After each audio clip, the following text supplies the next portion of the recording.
So what's up nga sa inyo mga kalpa, no? For today's video vlog nga pala ay meron nga pala tayong biniling RCB Tarmax rear shock para dito sa Honda Click 160.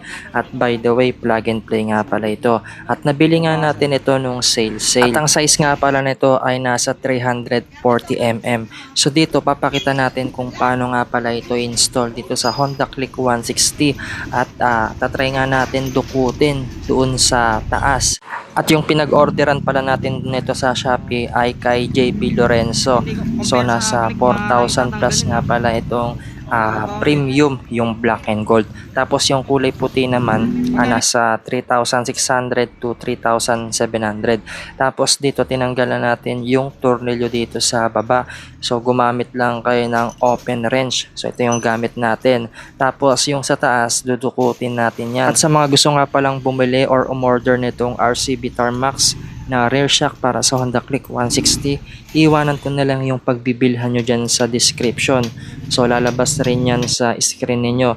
So yung legit shop lang yung ilalagay ko dito mga kalpa. So nasa Tarlac nga pala tayo. So 2 days dumating agad itong order natin at talagang balot na balot ng bubble wrap. So dito tinulungan na tayo ng tropa. Kinakalag niya na rito yung nut. So meron tayong magiging problema dito mamaya. So papakita ko sa inyo. So nandito kasi yung tank sa ilalim. So akala kasi natin nut lang yung matatanggal dito. Yun pala buong tornilyo na pala yung tatanggalin natin dito. Hindi katulad sa mga Honda Click 125, nut lang yung tatanggalin natin dito. Kaya dito kung makita ninyo, yung buong tornilyong yan, tumatama siya dito sa may gas tank. So kailangan natin tanggalin yung under seat tapos yung gas tank. So dito gumamit lang kayo ng size 10 tapos yung magkabilaan dyan, pati dito sa loob ng compartment natin, size 10 yan, tanggalin nyo yan.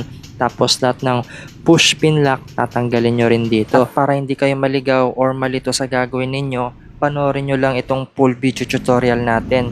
So hanggang 10 minutes lang naman ito para kapag ka nag-DIY kayo at kayo yung gagawa dito sa sarili nyong motor ay hindi kayo mapapahirapan at mas makakatipid pa kayo kasi nga magdi-DIY lang kayo. Tapos dito pala yung cover dun sa baba, kailangan din pala nating tanggalin. So nakalimutan nating tanggalin ito. So kailangan nyong tanggalin yan para mahugot itong buong compartment natin. So once na natanggal na natin yan, tatanggalin naman natin yung mga tornilyo dito sa mga gas tank, pati yung grab bar natin, tatanggalin din natin. So pwede nyo namang ilihis ng konti yung gas tank, pero tayo ang gagawin natin, tatanggalin na natin yan lahat para mas maganda yung pagkakahigpit natin ng tornilyo. Tapos dito sa side, may tinanggal din tayo dyan. So madali lang, basta tatanggalin nyo lang yung mga nakaharang dito. So dito, once na nakita nyo na yung tornilyo, kung kaya nyo nang dukutin, pwede nyo nang dukutin. Pero yung suggestion ko nga sa inyo, mas maganda tanggalin nyo na rin yung gas tank ninyo para nang sa ganon ay malinisan nyo na lahat yung mga kasulok-sulukan. So syempre, minsanan na kayong nagkalag, so minsanan nyo na rin linisan yung pinakaloob nito. So dito nga once na natanggal na natin yung gas tank, ilalagay na nga natin yung RCB Tarmax natin. So ang kagandahan dito na sa ilalim yung baso niya. At wag pala kayo bibili ng pang Honda Click 125 or yung pang Mio dahil iba nga po pala yung design ng rear shock nito. So mabibitin lang kayo, baka magtabas pa kayo dun sa may bearings ninyo. So magkakaroon pa kayo ng sakit sa ulo mga kalpa. So dapat pang Honda Click 160 po yung bibilhin ninyo, wala nang iba. Basta pang Honda Click 160. So dito kaya RCB Tarmax yung binili natin. Ayoko na kasi yung may baso dun sa taas. So gusto ko yung may baso dito sa baba para kakaiba at para unique, 'di ba? Pag nasa daan tayo, magtataka sila bakit nasa baba yung baso nung rear shock natin. At baka sabihin nung iba, bakit hindi na lang ako nag-Flow Pro? So dun sa previous motorcycle natin na Honda Click 125, nag-Flow Pro na rin tayo. Hindi ko rin naman ganong nagagamit yung compression. So na-realize ko, daily driving lang naman ako at hindi naman ako sumasama sa mga racetrack. So kaya okay na itong RCB Tarmax. So yung rebound lang naman yung habol ko rito. Pero nasa sa inyo, kung may budget kayo, dagdagan nyo na lang ng konti yung budget ninyo at pwede na kayo mag-Flow Pro. Basta ang may sasuggest ko sa inyo, pang Click 160 nga pala yung bibili ninyo at huwag yung pang Click 125. promise magkakaroon kayo ng sakit sa ulo dyan. Spring niya, no? Bubuhatin niya.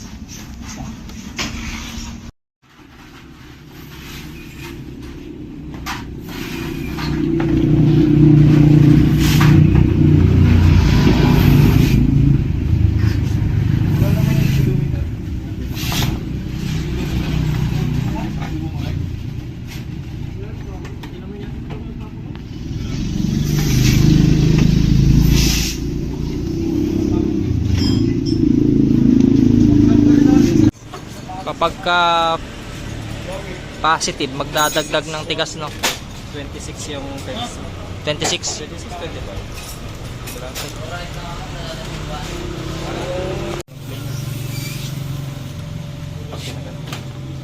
Oo nga, no? Matagal bumalik. Yan, sagad. Matagal bumalik. Pag mabigat, no? Ay, nakasagad na yung panan, yung rebound. Ah. Pag tatanggalin yung rebound, Mabilis siyang babalik, balik no? siyang bumabalik. Pag nasagad natin yung rebound. Bali 26 yung turns niya, no? Ah, yun yun, no? Ay, bilang mo lang yung clicks, kung ilang clicks yun. Sagad mo muna pa kaliwa lahat, no? Sagad ko lahat. Hindi, pagka bibilangin mo yung turns na Dapat naka-negative muna. oh, sagad mo sa kaliwa, no? Yung negative dito. Ay, mabilis yung bumalik. Mm. Pero pag hinard mo, sagad mo na. Maganda yung pag matagtagandan, no?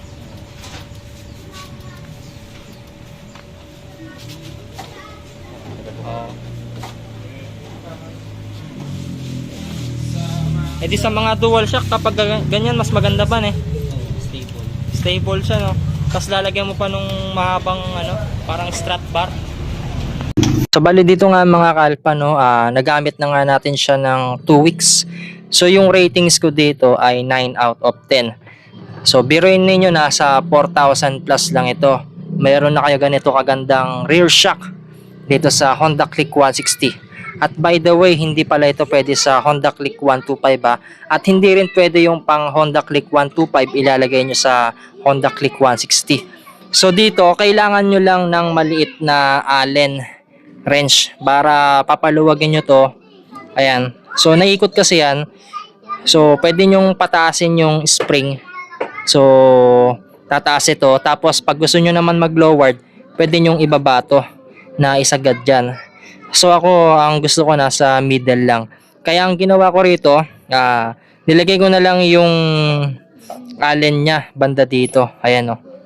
So pag nandito kasi, kakalagin mo pa tong airbox, o kaya pag nandun, kakalagin mo pa tong gulong. So mahirapan kang i-access itong lock niya rito. So naikot kasi yan. And then itong rebound niya, ayan, so pwede nyong dagdagan yan yung tigas.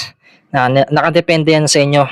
Ayan, so ito, pabawasan natin, negative siya. So sinagad ko sa negative. So sige nga, aking ikon mga aking yung rear shock natin. Kung ano yung ano niya. Ayun, no? Yung balik niya nakita ninyo, 'di ba? Napakaganda. Solid. So isagad mo nga yung rebound king, isagad mo. Sige, okay na yan. Middle lang. Tapos ikuan mo na. Ayan, o. So makita ninyo yung difference kapag tumatalbog siya. So matagal yung balik niya. So nasa sa inyo na yan kung paano niya siya titimplahin. Kung papalambatin nyo or papatigasin nyo yung rebound. Sige, sagad mo sa kuan yung rebound niya. Ayan. So wala lang itong compression. So bali rebound lang. Kung gusto niyo mag flow pro kayo. Ayun, o. Sobrang tigas na yan. So kapag ganyan, siguro pwede kayong ganyan yung setup niyo kapag mabigat yung angkas niyo, tapos kayo rin, and then may top box kayo. So kapag mag-isa nyo lang, medyo matagtag to pag ganyan na napakatigas. So akala namin nung una, pwedeng dukutin dito sa taas. So nakita nyo naman sa tutorial natin, tinanggal yung gas tank pati yung U-box. So akala natin pwede siyang dukutin. So tumatama yung pinaka-tornilyo dun sa tangke. Hindi katulad ng mga Honda Click, nakapix yung tornilyo niya. So dito natatanggal siya. Ayan, so dito, napakaganda. So, bale, size 340mm pala to. So, pakita naman natin yung itsura niya kapag malayuan. Ayan, so napakaganda, oh. Baliktad, di ba? So, mas maganda yung kakaiba para unique. Tapos, dito tayo sa side. Pakita natin dito. So, ayan, napakaganda, oh. Kapag ka naka tire hugger kayo, yung mahaba, na subukan ko na kasi nagpalit ako ng mahabang tire hugger, sumasayad siya sa spring. So ang suggestion ko, palit na lang kayo ng ganito. Goods naman yung ganitong small na tire hugger. So yung kulay puti pala, mas mura siya ng 300 pesos, nasa 3,700 lang yun. Pero yung black gold nasa 4,000. So ganito rin kasi yung shock natin sa TMX, ayan, oh. So RCB Premium, 'di ba? Napakaganda kasi ng kulay black gold, 'di ba? So kitang-kita nyo naman yung difference, napakaangas. Kapag kaputi na kasi medyo OA na, marami ng kulay puti, kaya kinulay black gold ko na lang. So kapag gusto nyo bumili, iwanan ko na lang yung pagbibilihan nyo dyan sa baba. So yun lang mga kalpa, thanks for watching and goodbye.